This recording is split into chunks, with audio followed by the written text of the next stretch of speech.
Welcome back to another technical video. Today, we'll go through your question, go through the answers for it, and hopefully that brings you to your solution. Guys, remember to stay just a little bit crazy to get to that solution just like me.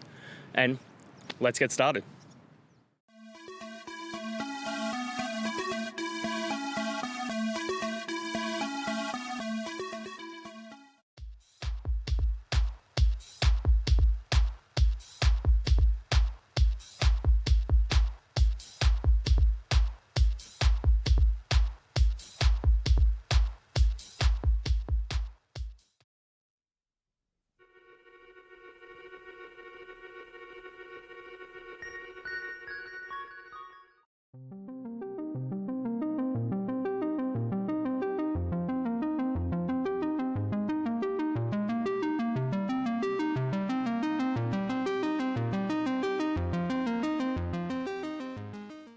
And that's it, guys. I hope this video has helped you find that solution that you're looking for.